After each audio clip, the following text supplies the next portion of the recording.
কেন্দ্রীয় এবং জেলা পর্যায়ে সকল নেতৃবৃন্দ এবং মহানগর নেতৃবৃন্দ, আসসালামু আলাইকুম।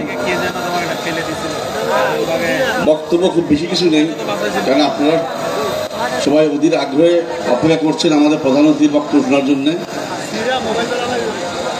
আমি শুধু দুটো কথা বলে শেষ করব যে আমাদের এই কিছুদিন আগেই জেলার যে নতুন কমিটি দেওয়া হয়েছে, আহ্বায়ক কমিটি, ঠিক যেভাবে আপনারা এই সুন্দরভাবে 27টি ওয়ার্ডের সম্মেলনের মাধ্যমে আজকের এই সুশৃঙ্খল সম্মেলনের মাধ্যমে যে কমিটি গঠন করছেন, দোয়া করবেন যেন আগামী 3 মাসের মধ্যে আমরাও যেন পুরো ডিস্ট্রিক্টের এই ধরনের একটা সম্মেলন করে একটা সুন্দর কমিটি উপহার দিতে পারি। সংগঠনকে শক্তিশালী করার উপরে কোনো ইয়ে নেই। আমাদের নেতা জনাব তারেক রহমান সাহেব একটা কথাই বারবার বলেন, যদি দলের মধ্যে ঐক্য থাকে, সংগঠন শক্তিশালী হয়, ইনশাল্লাহ আল্লাহ ছাড়া আমাদেরকে কেউ উঠতে পারবে না। আমাদের চেষ্টা একটাই হবে, আপনাদের সহযোগিতা দরকার। জনাব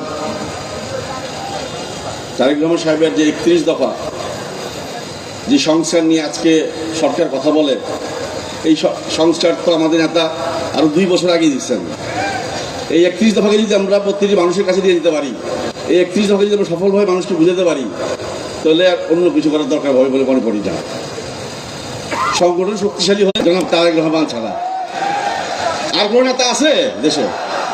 এই দেশে আর কোনো নেতা আছে?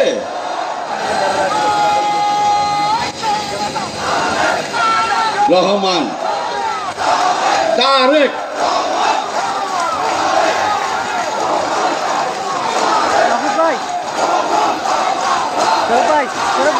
ওনার অপেক্ষায় আমরা আছি।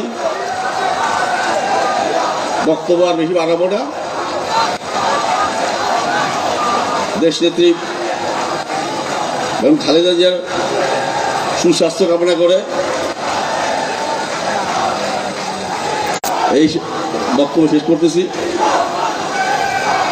জাতীয়তাবাদী দল বিএনপি জিন্দাবাদ, শহীদ জিয়া আদর্শ জিন্দাবাদ, বেগম খালেদা জিয়া জিন্দাবাদ, এবং আমাদের তারুণ্যের অহংকার জনাব তারেক রহমান জিন্দাবাদ।